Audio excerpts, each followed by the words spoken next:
Et bienvenue les amis, bienvenue dans le 418e épisode du Coup Tordu. On va parler vélo, on va parler cyclisme. Le Coup Tordu, vous connaissez, le Coup Tordu, c'est le podcast des passionnés pour les passionnés. Dans le Coup Tordu, il y a des interviews et des previews et on se retrouve pour un 418e épisode du Coup Tordu consacré à la preview du Grand Prix d'ouverture, consacré au Omloop Het Nieuwsblad 2026. Et pour cette preview, je suis content. Je ne suis pas tout seul. Son Altesse Sérénissime, Monsieur Latib, alias Thibaut, est dans la place. Comment tu vas, mon Thibaut ? Ça va très bien, mais son Altesse Sérénissime, un peu de modestie, Vincent, quand même. Ouais, non, un mais peu bon. de modestie surtout. Ouais, mais bon, voilà, on va t'anoblir dans le vélo. Thibaut, bon, comment ça va, tout roule là, un petit coup de gueule à passer, un petit truc qui t'a énervé ces dernières heures, ces derniers jours, ou t'es content de ce début de saison ? Oh, je suis plutôt content de ce début de saison. Mon cher Vincent, je sais pas, t'as un coup de gueule, t'as un truc qui t'a marqué. Enfin, après, on en parle tellement avec Brice et James que honnêtement, il y a pas mal de sujets qui pourraient être mentionnés, mais on l'a déjà fait avec. Donc bon. Oui, voilà, pour ceux qui connaissent pas. C'est sur X, sur Twitter, tous les lundis soirs, c'est la soquette légère. Exactement. Ouais, avec l'ami Brice, avec l'excellent James. Voilà, il y a des débriefs du week-end, il y a des débriefs des courses. C'est tout ce qu'on aime avec l'ami Brice. Non, moi je suis content. Voilà, un beau début de saison, ça fait plaisir. C'est franchement, ça se passe ultra méga bien. C'est top de chez top. Qu'est-ce que j'allais dire, Thibaut ? Bon, on va attaquer tout de suite sur la preview du Het Nieuwsblad. Ouais, carrément. Allez, allons-y. Je t'écoute, Thibaut, je te laisse la main sur le parcours. Écoute, on est sur la classique de reprise. C'est bon, le vrai vélo commence, celui du pavé, celui du goût de sang dans la bouche et des classic man qui vont nous régaler. Parcours un peu modifié cette année, un peu plus long que les années précédentes. On dépasse les 200 km et c'est surtout comme fait marquant en termes de parcours. On est sur un durcissement assez général de ces classiques. On en parlera un peu plus tard dans la saison quand on ira sur le 3. Et on a une phase qui était un peu transitoire, assez plate, entre le Berendries et le mur de Grammont, et là on a rajouté quelques difficultés asphaltées qui devraient casser le rythme de la chasse. Effectivement, ouais, ça durcit un petit peu le parcours. Un mot de la météo. On va reparler longuement de la météo, mais bon, on le sait, sur le Nieuwsblad, la météo, c'est souvent décisif. Alors, on enregistre l'épisode le jeudi soir. Voilà, l'avant-veille de la course. Et au niveau des radars météo, Thibaut, qu'est-ce que ça donne ? Au niveau des radars météo, moi, on parle beaucoup. Il y en a certains, je vois, qui parlent de plus en plus de pluie. On est sur un 53% sur mon logiciel. Et vraiment, c'est en termes de millimétrage, ce serait du petit crash. Donc probablement qu'on n'aura pas de pluie, honnêtement. Mais un bon vent, et là plus j'avance, plus le vent tend à s'intensifier. Hier on était quand même sur une vingtaine de km/h moyen, je parle de moyen. Là moi, tu vois, genre, entre le moment où on a commencé et le recalibrage là actuel, on passe d'un vent de 32 km/h moyen à un vent de 35 qui serait de ouest-sud-ouest, ce qui implique que à partir, je te dirais presque dans les 63 derniers kilomètres, un vent plutôt soit de côté, soit favorable et portant. En tout cas, dans tous les cas, il sera portant après le mur de Grammont. Donc, c'est des conditions qui sont, tu l'as compris, favorables aux attaquants. Alors il y a un truc quand même qui est important, si jamais il y a une petite pluie, il a fait beau en France, il fait beau en Belgique ces derniers jours, on sait que voilà, la carte des allergies, parce qu'on va commencer à ressortir un petit peu la carte des allergies. Alors je le redis, bien évidemment, jouer avec excès comporte des risques, on n'est pas là pour inciter qui que ce soit à faire du pari sportif. Vous pouvez venir écouter le Coup Tordu pour préparer vos fantaisies, beaucoup de fantaisies qui sont gratuites. D'ailleurs, vous pouvez également simplement chercher à analyser les courses. Il y en a qui viennent nous écouter, qui ne jouent absolument pas. Donc si vous faites du pari sportif, faites-le dans la plus extrême prudence. Et là, on arrive à la période où on va ressortir un critère que les bookmakers ne prennent pas en compte, c'est les fameux coureurs qui ont des allergies. Et justement, s'il y a une petite pluie fine, on l'avait vu notamment une année sur le Tour des Flandres, il me semble, l'année où Madouas fait 5e, je crois, de tête, où il souffrait vraiment des allergies. Il y a une année où il fait 3 et il y a une année où il fait 5, je crois, de tête. Enfin, il fait pas très très loin. Il y a une année où non, c'était Liège. Enfin, je sais plus lequel des deux. Il souffrait vraiment des allergies et il avait raconté que c'était mis à pleuvoir à un moment donné pendant la course. Et forcément, voilà, c'était plus le même game au niveau des allergies. Donc, s'il y a une petite pluie fine, ça peut peut-être éventuellement remettre certains coureurs dans l'histoire. Thibaut, on va commencer avec les échappées matinales chères à nos amis de Side Limit. Alors, t'as suivi un petit peu là les changements, là, les dernières modifications sur Side Limit ? Non, pas du tout, mais tu vas du coup me l'apprendre parce que honnêtement, ça fait un moment que j'oublie à chaque fois. T'as fait des bons résultats en Ligue 4. Ouais, mais justement, ça fait un moment que, et je vais pas dire, je n'ai pas eu le temps, puisque le temps on le prend, que je n'ai pas pris le temps de faire mes équipes. Donc au niveau des compétitions, honnêtement, je pense que depuis peut-être 3 semaines. Oman, j'ai oublié quoi. Ouais. C'est horrible. Hein. Alors que ça prend 2 secondes, mais honnêtement, j'oublie à chaque fois. Alors ça prend 2 secondes pour faire de la merde. Ça prend un petit temps quand même pour réfléchir ses équipes, mais effectivement, si on a envie de balancer une équipe à l'arrache, ça peut être très rapide. Bah sache Thibaut que t'avais fait une 2e place sur une Ligue 4. Autant faire des résultats en Ligue 4 l'année dernière, c'était complètement anecdotique. Cette année, en Ligue 4, quand vous faites des résultats, je vous le dis pour vous tous qui êtes à l'écoute du podcast, ceux qui étaient peut-être sur Side Limit, qui avaient peut-être un peu abandonné ou qui hésitent à rentrer dedans. Donc la Ligue 4, c'est la ligue qui est intégralement gratuite. Je le rappelle, Side Limit n'est pas partenaire du Coup Tordu. C'est un projet et un jeu sur lequel on s'amuse bien depuis le départ. Donc en Ligue 4, tu récupères des bidons blancs. Voilà, donc les bidons blancs, ça te permet d'avoir des coureurs de toute la start list, de l'intégralité de la start list. Et ensuite, ces coureurs blancs, donc tu peux tirer du Mathieu Van Der Poel, du Pogacar, tu peux les utiliser 3 fois et tu peux aller les utiliser dans les ligues supérieures, c'est-à-dire dans la Ligue 1, dans la Ligue 2, dans la Ligue 3. Donc en fait, plus tu es équipé en coureur blanc, plus tu te retrouves fort finalement pour jouer les ligues supérieures en les mélangeant avec les NFT que tu as acheté. Donc c'est un vrai choix aussi pour les managers historiques qui sont dans le jeu. Est-ce que on joue à fond les Ligue 1, les Ligue 2, les Ligue 3 ? Est-ce que de temps en temps on va pas mettre aussi moi la Ligue 4 je la négligeais complètement jusqu'à présent et je me rends compte que je suis obligé un petit peu de la jouer sérieusement parce qu'il faut du bidon blanc pour aller acheter du coureur du reste de la start list parce que sinon on n'est pas compétitif. Donc on se retrouve sur une sorte de semi-fantasy qui devient ultra intéressant. Donc il y a un truc qui est intéressant, Thibaut, sur Side Limit, c'est de prendre l'échappée matinale, de chercher à savoir qui sera l'électron libre de la course, parce que c'est vrai que quand on fait du betting, finalement... on regarde la fin de la course pour regarder un petit peu si le pari va passer ou va pas passer, mais avec Side Limit, finalement, c'est une sorte de betting un peu sur l'échappée matinale, vu que l'un des coureurs que vous devez choisir, c'est l'électron libre, le mec qui va prendre l'échappée matinale, un domestique également qui prend l'échappée matinale, ça fait marquer énormément de points. Alors Thibaut, sur cette start list, qui tu vois dans l'échappée matinale, à part Victor Vercouilly? Oui. À part Victor Vercouilly, évidemment. Des mecs comme... si je devais me diriger vers une équipe, j'irais peut-être au-delà des Flanders baloises, peut-être sur les Djeko Alula, avec des Kellen O'Brien ou des Anders Foldager.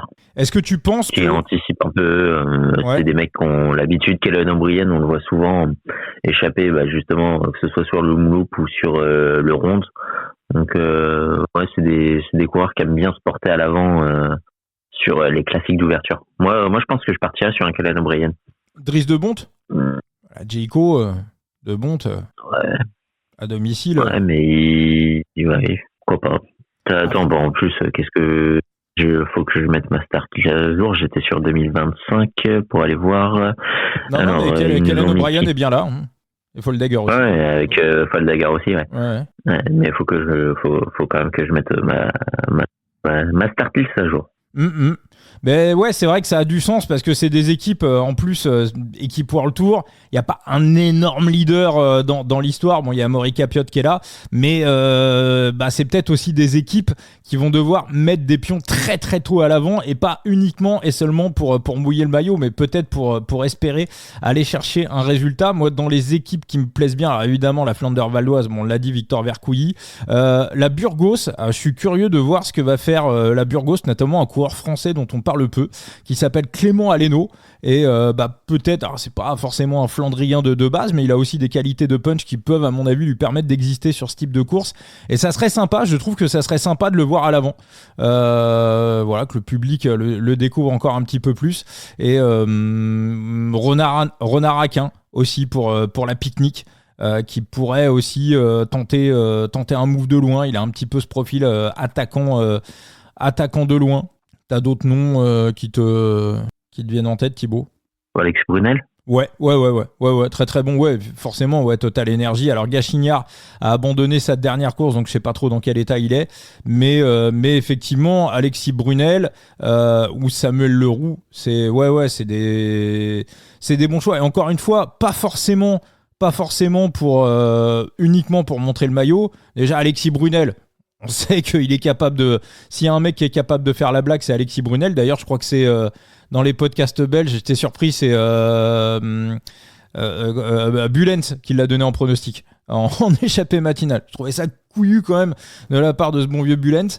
Et ouais, on sait aussi qu'il y a quand même deux belles cartes avec Anthony Turgis qui adore ce type de course. Et puis Sandy Dujardin aussi. Donc peut-être que avoir des mecs à l'avant pour servir de relais, ça peut être aussi quelque chose d'intéressant pour la Total Energy.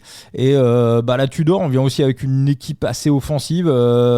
Mikutis, qui avait pris la dernière échappée sur le Tour des UAE, peut aussi avoir un profil pour tenter de loin. Il a un petit peu ce style de grenadier voltigeur. Thibaut, on va parler stratégie, parce que c'est, pour moi, je ne sais pas si tu es d'accord avec moi, mais pour moi, c'est les courses stratégiquement les plus intéressantes à étudier. Donc on a des équipes qui viennent pour jouer un sprint, la Soudal pour Paul Magnier évidemment, la Visma. Alors à ton avis, alors on rappelle abandon, Wout van Aert ne sera pas présent sur la liste de départ. Ça change rien parce que dans les previews un peu d'équipe, on avait annoncé que Wout van Aert c'était sa course de reprise qui serait la plus pour se tester, que Mathieu Brennan était le leader désigné avec potentiellement Christophe Laporte en co-leader. Donc honnêtement, je pense que ça change pas grand chose dans l'absolu pour la Visma. Alors tu penses que, parce que Van Aert c'est un champion, admettons qu'il se retrouve dans une bonne journée, même si sa course de reprise, il se retrouve dans un groupe à 5-6 mecs avec Pidcock et Van Der Poel. À 70 bornes de l'arrivée, il aurait fait le poids mort pour Mathieu Brennan. Il aurait pas mis un relais. Le problème, c'est quel Wout van Aert on aura. Oui, et sûr, j'attends surtout de voir sa reprise justement sur ce type de course où on a vu l'année dernière, il était beaucoup plus diesel, et en fait, plus le cap des 220 km passés, plus il était bon. Donc à voir s'il n'est pas justement devenu un coureur un peu résistant et qui a du mal à démarrer. Alors stratégiquement pour ces équipes, donc la Visma va jouer le sprint pour Brennan, la Soudal pour Magnier. On sait que stratégiquement dans ces courses-là, le but c'est on monte, on descend, des petites places, des concours de placement, ça monte, ça descend, ça revient, c'est du pif-paf dans tous les sens, c'est du vrai vélo comme on aime. On sait que stratégiquement dans ces courses-là, l'idée c'est d'avoir en permanence le surnombre à l'avant. Tactiquement, t'es sur ces équipes de sprinters, stratégiquement, comment tu la joues? On reste groupé, on fait les poids morts, parce que là, il va y avoir un sacré match. Le problème, c'est que avec la présence de Mathieu Van Der Poel, les cartes sont totalement rebattues, et on sait très bien que va falloir anticiper Mathieu Van Der Poel. Donc, je pense que du côté de ces équipes-là, on a quand même un sprinter, ok, mais on a d'autres éléments qui peuvent se porter à l'avant, et en fait, l'objectif, ce sera d'anticiper un peu l'action de Mathieu Van Der Poel. Donc, éventuellement, on pourra avoir une course qui pourrait se décanter, mais ultra tôt.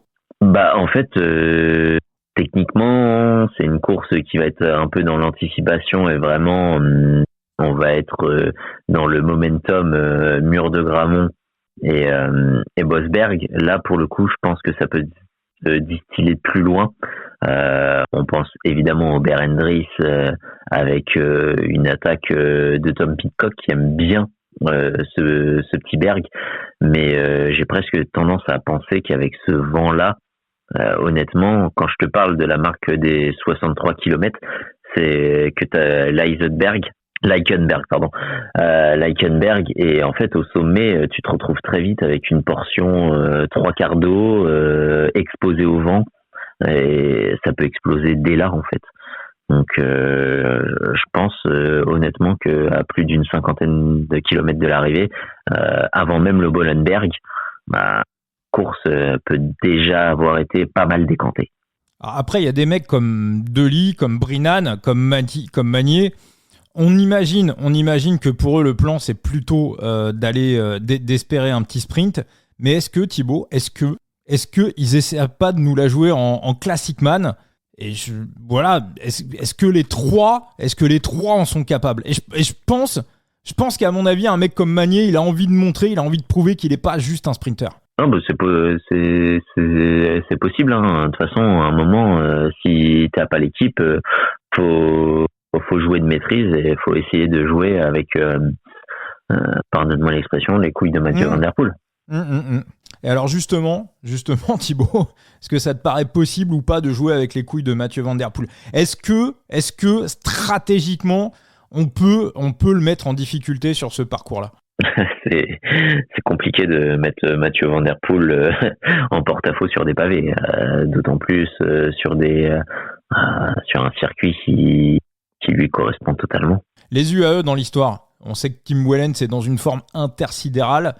Est-ce que finalement, est-ce que Wellens et Pidcock, moi c'est un petit peu comme ça que je le vois, est-ce que ça pourrait pas être les deux meilleurs alliés de Van Der Poel ? Est-ce que ça devrait pas être les deux meilleurs alliés de Mathieu Van Der Poel ? Parce que je pense que Wellens, au-delà de ça, lui il aimerait bien, parce qu'après c'est un mec qui a la vista et qui peut essayer de choisir son moment pour profiter d'un potentiel marquage. Et Tom Pidcock, il a jamais peur d'aller au combat. Donc lui il refusera pas justement une parade d'armes avec des champions. Alors stratégiquement, comment c'est quoi le scénario, ce que t'imagines précisément et le final. Un premier essorage et un premier cassage dans le peloton au sommet de Leikenberg, et une course qui est jouée à partir du Molenberg.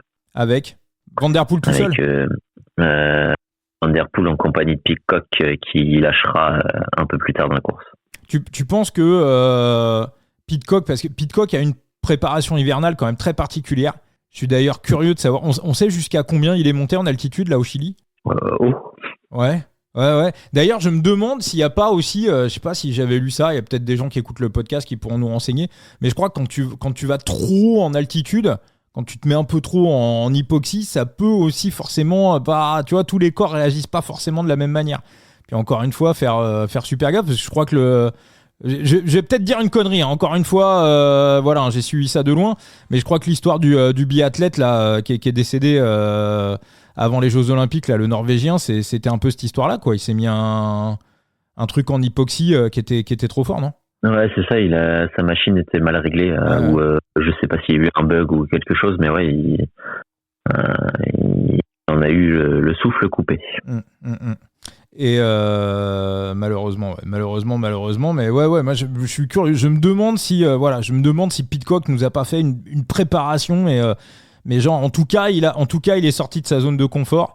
Je me rappelle, il a pas été sur les volcans de Tenerife pour s'entraîner. Il a été au Chili.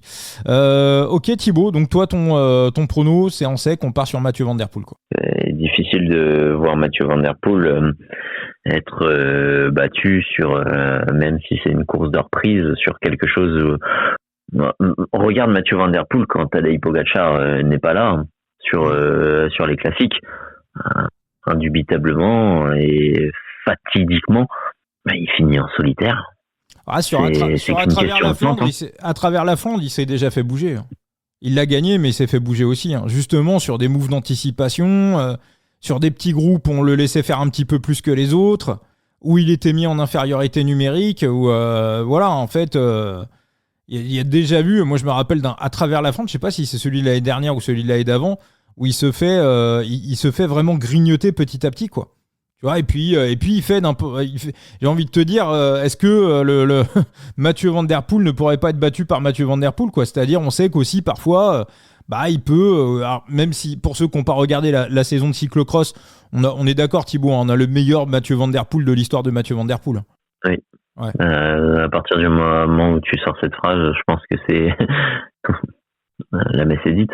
Ouais. Alors, de toute façon, à partir du moment, justement, on en vient à ces pourcentages que tu vas me dire, mais demande, là, on va se faire une projection, mais demande à 100 personnes avec la présence de Mathieu Van Der Poel qui voit gagner. Honnêtement, sur les 100, t'as pas beaucoup de fous qui vont aller contre lui. C'est vrai. Après, ouais. Non, oui, après, évidemment, c'est la logique, la météo, le vent d'eau en plus, qui permet vraiment d'anticiper des moves de loin. Forcément, après, moi, je suis DS d'une équipe adverse. Alors, je suis pas DS d'une équipe adverse, mais je suis DS d'une équipe adverse. Je me dis quand même que c'est un parcours où on peut, on n'est pas sur... on n'est pas, si tu veux, sur l'Estrade Bianche où à 60 bornes de l'arrivée, il peut y avoir un pétard et c'est terminé, quoi, en fait. C'est-à-dire que si Van Der Poel l'emporte et termine en solitaire,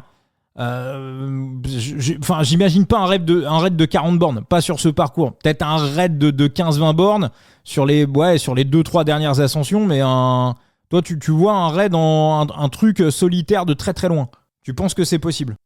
Très très loin, non, pas forcément, mais voilà. Je pense qu'il y a une course qui se décante de loin, et après un raid solitaire, honnêtement, à partir du mur de Grammont, ça m'étonne pas qu'il soit en solitaire. J'écarte même pas le Berendries, en fait, parce que le Berendries, si tu te souviens, les moments où il était un peu en retard par rapport à des mouvements d'anticipation, il arrive à te boucher 20-25 secondes très facilement dedans. Ouais, puis il a des qualités, un coup de pédale, une qualité de virage. Il a des qualités explosives qui sont folles. Ah oui. Ah oui, non, mais ne serait-ce que sur sa technique, il est déjà le plus fort. Puis c'est vrai qu'en plus, techniquement, il bouffe tout le monde. Alors, donc, on en vient à ces fameux pourcentages, Thibaut. Si on fait ce Nieuwsblad 100 fois, combien de fois il gagne la course, notre ami Mathieu Van Der Poel ? Tu me demandes à moi. Ouais. Combien j'établirais ? Ouais. 100 fois. Ouais, sur 100 fois. On fait 100 fois la course dans les mêmes conditions. Même météo, même start. Je vais choquer si je dis entre 65 et 70. Bah, tu vas pas choquer parce que t'es dans les cotes. Parce que t'es à peu près dans les cotes. Sa victoire est 1,72. Il est sorti à 1,85, donc ça a vraiment appuyé dessus. Moi, je le mettais plutôt autour de 50%. Ouais, 50. Pour moi, c'est bien. Pour moi, il n'y a pas de value, en fait. Pour moi, c'est pas un penalty sans gardien. C'est encore une fois ce côté guerre d'anticipation. Pour moi, ça laisse des options tactiques. Autant sur un Tour des Flandres, c'est mort. C'est mort. T'as Pogacar au départ, c'est mort. Tu peux rien faire. S'il n'y a pas d'impondérable, c'est voilà. Autant là, t'es pas. Ça s'est déjà vu en tout cas. Ça s'est déjà vu. Ok, donc victoire de Mathieu Van Der Poel. Pour le scénario derrière, tu vois pareil, des mecs arrivés. Ouais. Des petites grappes. Ouais. Des petites grappes de coureurs, honnêtement. Après, en fait, moi, j'ai une idée de mon podium. Avoir une idée de son podium, c'est pas non plus se dire oui, vu que je vois ce podium, je vais miser ces gars-là, tu vois. Parce que après, ça dépend évidemment de la cote. Mais si je dois te donner un podium là à l'heure actuelle, celui que je pense vers celui sur lequel je me projette, ce serait Mathieu Van Der Poel, Tom Pidcock en 2 et en 3 je te mettrais Albert Philipsen. Pas mal. Alors on n'a pas encore les podiums, hein. Donc Van Der Poel est à 1,72, Pidcock en victoire est à 15 et Albert Philipsen est à 41. 40. Ouais, sur le Boukref. Bah, effectivement, ouais, si on est sur ce scénario-là, alors après, j'allais dire, ça sort un peu les sprinters, hein. Sur les cotes, on a Magnier qui est à 15, Brinnan qui est à 15, mais ça les sort pas non plus complètement parce qu'encore une fois, Magnier et Brinnan sont pour moi vont essayer de se la jouer en Classic Man. S'ils sentent que c'est le bordel assez tôt, moi Magnier je le sens joueur en fait, et Brinnan il sait faire, donc voilà les profils que j'exclurais par exemple totalement. Bini, pour moi je le sors complètement de l'histoire, il est à 34, on a du Turner à 34, même Dely, Dely, bon, on sait qu'il a été emmerdé pendant l'hiver, il a eu des problèmes à la cheville, et puis Dely, alors on a retrouvé du grand Arnaud Dely en fin de saison dernière, mais j'ai l'impression qu'il y a toujours un peu ces problèmes de placement, et c'était Tom Paco, excellent d'ailleurs, tu l'as écouté au Patibo sur la RTBF? Oui. Ouais, très bon. Hein. Oui, j'ai entendu un prono, je sais plus, je crois que c'est Bulens qui a pronostiqué Alexis Brunel sur sa Tourloupe. Honnêtement, si ça passe, bravo, c'est beau. Je l'aurais peut-être plus vu le lendemain, mais ça, je pense qu'on en parlera un peu plus tard. Mais ouais, donc Tom Paco qui avait un peu peur, que pas forcément sur l'Omloop, hein, mais sur la saison, que Dely soit par moments un peu isolé. Donc voilà, lui qui vient de cette équipe. Non, franchement, voilà, ils ont bien Tom Paco qui était vraiment très intéressant. Donc voilà, bah moi je suis un peu comme toi. Alors Van Der Poel, j'irai pas, ça sera du fantasy. Voilà, je vais essayer de le choper quelque part sur sa limite pour aller le mettre dans des ligues. Pidcock podium. Alors maintenant le problème c'est que comme Van Der Poel écrase tellement le truc à 1,72, ça se trouve Pidcock podium, même s'il est coté à 15 pour non, ce sera pas lié. Ce sera pas lié. Ce sera pas du tout lié aux cotes, ou ce sera divisé par 3 ou 4, hein. C'est pas du tout. Hein. Tu penses qu'on peut avoir du Pidcock à genre A3 quoi, en podium? En podium? Ouais. Moi j'ai peur qu'ils nous le mettent à 2. Hein. Bah oui, c'est ce que je te dis, ce sera pas lié à la cote victoire. Ouais, non mais oui, voilà, c'est ça. Vu que Van Der Poel écrase le Van Der Poel écrase. Ouais. Honnêtement, non, je pense que Pidcock il sera à 2,25. Ouais, bah ça c'est pas terrible. C'est pas terrible. C'est vrai que c'est assez bien coté. Ce Newsblatt est quand même assez bien coté. On va faire un petit tour du Albert Philipsen. Pourquoi tu penses que c'est un des jeunes, bon bah qui fait ça? Il est né au pro, non, c'est sa 2e année, je sais plus. Ouais, c'est sa 2e année. Ouais. Pourquoi? Parce que du côté des classiques, on va être un peu dans une formule remaniée du côté des Lidl. On sait, ils sont incisifs. L'année dernière, Vacek était impressionnant sur cette course de reprise. Bon, là, il est peut-être un peu moins saignant cette reprise, même s'il est fort. Et justement, on l'annonce en tant que futur remplaçant de Matt Pedersen. Mais quand tu observes cette équipe Lidl, tu te dis, bon, celui que tu vas peut-être plus marquer, ça va être Vacek. Et Albert Philipsen, honnêtement, il a rien à envier à Vacek. On l'a vu augmenter et prendre des paliers l'année dernière, notamment du côté de Paris-Tours, où il était même plus fort que Vacek. Et c'est une année où il peut faire un step-up. Là, si tu regardes son travail, c'est plutôt plus que correct. Il est en forme. Donc c'est un mec qui va pouvoir profiter de ce type de profil, ça lui correspond bien, et en plus en cas de petit comité, il est rapide au sprint. Ouais. Donc il coche quand même pas mal de cases, et en plus il a cet avantage où il sera peut-être un peu plus sous les radars que son coéquipier. Donc il peut en tirer un peu les marrons du feu. On va faire un petit tour sur les match-ups, Thibaut, pour finir ce podcast. Vas-y, du côté du Boukref. De Patrick Bruel ou... Bon, non, je suis sur le Boukref. Il y en a un peu plus là-bas. Okay. Ouais. Est-ce que tu vois quelque chose qui t'intéresse? Alors... moi j'en vois un qui est beau. Moi j'en vois un qui me plaît. Moi. J'ai pas encore ouvert parce que oh là là, il y en a un qui me plaît. Oh, qu'est-ce qui me plaît celui-ci? Parle-en et je te dirai si je suis d'accord ou pas. Christophe Laporte contre Jonas Abrahamsen. Parce que Laporte, avec la gamelle qui s'est prise la semaine dernière, il en a pris une belle quand même. Sur c'était sur le tour de... Pas le tour d'Algarve, pas le tour de la communauté de Valence non plus. c'était le Tour d'Andalousie. Oui, c'était la Ruta del Sol. La Ruta del Sol. Il a pris une grosse gamelle. Hein. Et moi, je suis persuadé qu'il y a énormément de blessés à la Visma. Alors attention, hein, voilà, je vous le dis, hein, voilà, ça c'est le coup tordu. C'est l'hypothèse Vincent du coup tordu. En même temps, le podcast ça s'appelle le coup tordu. De temps en temps, je fais des petites apparitions sur les réseaux sociaux pour donner une analyse. Et puis sur Facebook notamment, des mecs qui écoutent pas le podcast. C'est qui celui-là? Qu'est-ce qu'il raconte, machin? Les vieux du Muppet Show. Ils ont pas compris un truc, c'est qu'ici ça s'appelle le coup tordu. Donc c'est normal qu'à un moment donné il y ait des coups tordus. Non, moi mon coup tordu sur Christophe Laporte, c'est que du côté de la Visma, c'est l'hécatombe depuis le début de l'année. Et moi je pense que s'il n'y avait pas tous ces problèmes, tous ces mecs qui sont à l'infirmerie, je pense qu'il n'aurait pas couru. Parce que attends, il chute dans une descente. Je crois même qu'il finit pas la course, il me semble. Non, il finit pas la course, il l'abandonne. Ouais, mais, alors qu'il avait le maillot vert sur le dos. Va falloir que tu m'expliques pourquoi il aurait pas couru. Phase de récup. Alors après, oui, s'il se sent de repartir, évidemment. Mais au niveau. Il aurait pas couru où? Le Newsblatt. Pour moi, il l'aurait mis en récup. Parce que, attends, une chute comme ça, je pense qu'à mon avis, le lendemain, le surlendemain, je suis pas sûr qu'il ait vraiment pu s'entraîner. Et s'il a pu s'entraîner, la surcompensation après la Ruta del Sol, où en plus il a charbonné, il gagne une étape, il était en course, il allait gagner le maillot vert, je crois. Il a vraiment été taquet sur cette compétition-là. Bleu, contusion, chute, la récup derrière, elle est dégueulasse. Les mecs, forcément, tu te dérègles. Même si t'es un goat, tu te dérègles. Hein. Tu te rappelles ce qu'il avait dit Pogacar l'année dernière quand il a pas gagné Milan-San Remo? Pas du tout.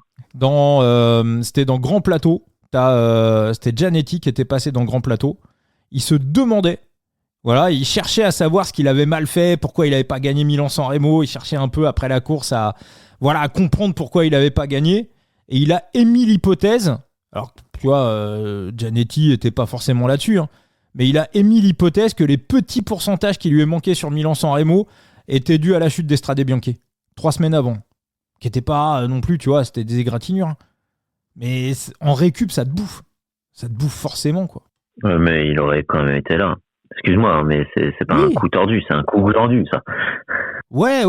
Non, mais je veux dire, forcément, je pense qu'à une Visma au complet, je pense qu'on avait peut-être un mec plus en forme à mettre que Christophe Laporte.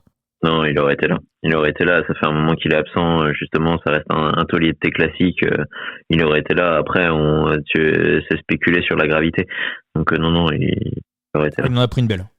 Oui, après, pour moi, il a pas joué. Alors après, Abraham Hansen, Jonas Abraham Hansen, c'est sa course de reprise. Voilà, je dirais, c'est un peu le seul... non, oui. Si, c'est sa course de reprise. Et non, c'est sa course de reprise, mais t'en fais pas qu'il est en forme, l'animal. Hein. Bon, moi, ça me va, moi. Moi, ça me va. Puis en plus, une course de mouvement, s'il voit que ça part, ça décolle. Alors après, il va peut-être aussi faire un peu le poids mort pour Søren Warentscheld. Quoique, c'est vraiment pas le genre de la boutique de faire le poids mort. Son objectif, c'est de gagner une classique cette année. Donc, t'en fais pas que tu vas le voir sur toutes les courses. Après, moi, je te spoil pas. C'est mon vainqueur de dimanche. Ah, d'accord, ok. Bon, on va pas spoiler alors. Mais non, moi, je trouve que Abraham Hansen à 3,25, pour moi, c'est value complet. Donc, il y aura un petit... franchement, tu vois, je vais mettre le truc au rabais, je vais lui mettre 50% de chance de gagner contre Laporte. Mais tu vois, si je vais sur les probabilités d'occurrence... je vais partir. Je vais me restreindre, je vais me limiter, mais je vais partir sur un 0,20 de bankroll, quoi. Tu vois, voilà, ça sera mon pic. Ça sera mon pic. Voilà, je te sens pas convaincu, Thibaut, sur ce pic. Si, mais je préférerais d'attendre qu'il open en France en sachant que si les deux sont hors top 10, tu seras remboursé. C'est juste. Parce que Abramsen, il a combien là? Abramsen, il est à 3. En victoire, il est à 34. Voilà. Connaissant les books maintenant en plus alors, avec leur tendance, honnêtement, t'as moyen que son top 10 de base soit guère plus haut. C'est vrai aussi.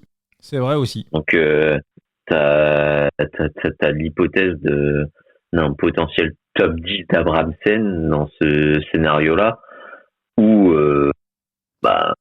c'est vrai qu'en plus à cote similaire, tu vois, tu as un remboursement, quoi.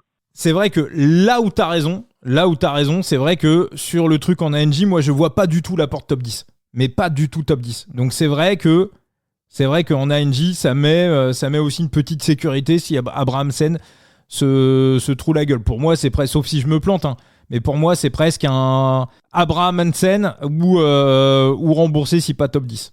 Voilà, c'est vrai que ça peut aussi. Après, c'est vrai que les codes des match-up en ANJ sont quand même un peu tabassés. Sinon, sur d'autres match-up, sur le Bookref, est-ce que tu as vu un truc qui te plaît ? Je suis en train de regarder parce que là, j'étais sur celui où en France, c'est beaucoup. Il y en a beaucoup plus que sur Patrick Bruel. Alors, je suis en train de regarder. Hein, je te dis, si je vois un truc qui me choque, mais je pars dans l'esprit que ceux qu'on voit du côté du Bookref seraient ouverts en France, hein, parce que oui, ce qui n'est pas toujours obligatoirement le cas. Ouais, totalement. Puis si c'est ouvert en France, faut penser à cet aspect remboursement. Donc ah bah il y a pas que des aspects négatifs, hein. Moi l'année dernière, ma série de 16 match-up perdants d'affilée, si ça avait été que de la NJ, il y aurait eu un paquet de remboursés à l'intérieur, hein. Ça c'est sûr, hein. Le bilan n'a pas été le même.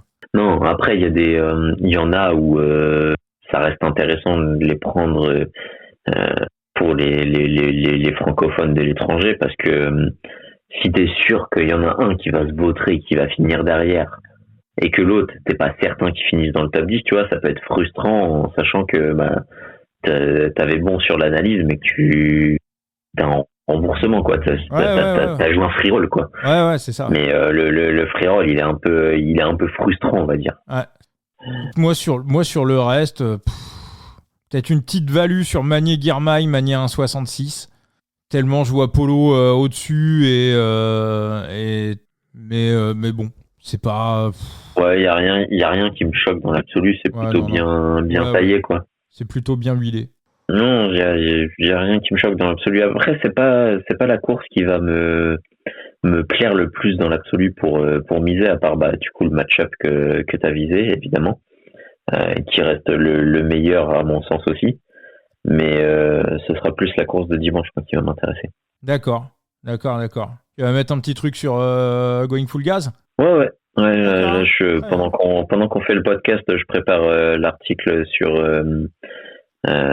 l'Homeloop. Demain, je te sors la faune Ardèche, et puis samedi, on sortira Kurn. Eh ben parfait.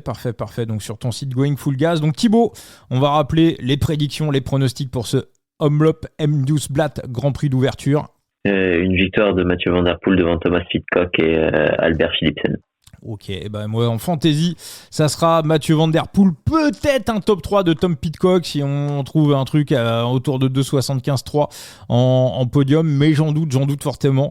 Et le match-up Johannes Abrahamsen devant Christophe Laporte, la cote à 3,25 et la BK, ça sera du 0,20. Merci beaucoup Thibaut. Donc on rappelle, allez sur Going Full Gas, Thibaut sur son site qui vous prépare des previews, allez mater tout ça. Enzo également sur son site The Big Gear et son compte Twitter Analyste Phoenix. Et toi Thibaut également, on te retrouve sur X, sur Twitter, ton arrobas c'est Thibaut Chambre. Exactement. Et parfait. Merci à tous les amis. Je sais pas s'il y aura des choses. Par contre, j'ai pas dit un truc. Thibaut, vas-y, dis-moi. Il y a quand même un coureur que je veux observer, et notamment pour sa cote top 10. Ah, alors vas-y, dis-moi. Il a fait une très belle rentrée et une très belle course du côté de la Classique Araen. Et surtout, maintenant, il est plus dans l'équipe de Mathieu Van Der Poel, donc il va pouvoir jouer un peu plus crânement sa chance sur des classiques qui lui conviennent bien. Gianni Vermeersch, ça peut être un... Ouais. Ça dépend de la cotation des top 10, mais moi c'est un truc qui me plairait, un peu comme Mohoric qui revient bien quand on a fini avec ses problèmes de santé diverses, et tu le vois dans les résultats de début de saison. Ah oui, puis Matej Mohoric, c'est Très très bon. Ouais, effectivement. Mohoric aussi. Je pense que suivant la valeur, tu vois, c'est deux mecs Mm. sur une course qui va être potentiellement décousue. Honnêtement, là, c'est peut-être des mecs qui vont être plaisants en termes de top 10, d'autant plus que en petit comité, c'est pas des mecs qui sont les moins rapides. Ouais, c'est sûr. C'est sûr. Et ouais, s'il y a des cotes à 4-5, vous en passez un des deux, c'est gagnant. Et avec un peu de chance aussi, vous passez les deux. Ça peut faire un petit truc. Ça peut faire un petit truc un peu sympa. Ouais, effectivement, ouais, Matej Mohoric. Ouais, la Classica sans Rennes, ouais, il fait 8ème. Ça, c'est intéressant, ça. Ça, c'est intéressant parce que, ouais, il fait quand même, sur les 3 courses qu'il a faites, il fait top 10. Ouais, Murcie, il était pas mal. Ouais. Non, il est costaud, il est en reprise de confiance. Et tu vois vraiment qu'il en a fini avec ses problèmes. D'accord. Donc on pourrait avoir un très bon Matej Mohoric cette année. Ok, bah, je regarderai les cotes. Si sur le top 10 on a un petit 4, un petit truc un peu sympa, effectivement Mohoric, ça peut aussi rentrer dans mes pics. Et si tu pars en dehors du scénario sprinter, honnêtement, c'est vraiment pas déconnant. Ah oui, non, mais moi je pense qu'il faut sortir un peu les sprinters, il faut aller chercher des mecs un peu derrière. Moi je pense que c'est vraiment, au niveau des conditions météo, je pense que c'est vraiment, on est raccord là-dessus, je pense que c'est vraiment le jeu sur ce Het Nieuwsblad. Mais ça va être intéressant. Ouais. De toute façon, l'aspect météo va être intéressant pour les 2 courses du week-end, mais on en parlera au prochain épisode de Kurn Brixel Kurn, et ça me laisse l'occasion parfaite de te faire une passe décisive pour le prochain épisode. Eh ben très bien, écoute, on fera ça, alors voilà, on fera ça. Il y aura un podcast pour... Et si on se le faisait sur Twitch, celui-ci? Est-ce que ça te plairait ou pas, Thibaut? Bah vas-y. Eh ben allez, on va essayer de se... Voilà, on vous promet rien, mais on va essayer de se caler ça. En tout cas, voilà, si c'est pas sur les plateformes de podcast, ça sera sur la chaîne YouTube du Coup Tordu. Et voilà, on essaiera de faire... On va caler un truc, voilà, on va caler un truc pour Kurn Bruxelles Kurn. Et on en profitera également pour caler un petit truc pour la... pas pour la faune Ardèche classique, mais pour la deuxième, c'est la Drôme... merde, à chaque fois j'oublie le nom. La faune Drôme classique, voilà, pour être précis. Eh ben parfait. Eh ben merci beaucoup Thibaut, et puis merci à tous, et on se retrouve très très vite pour un nouveau coup tordu. Allez, ciao les amis. Ciao.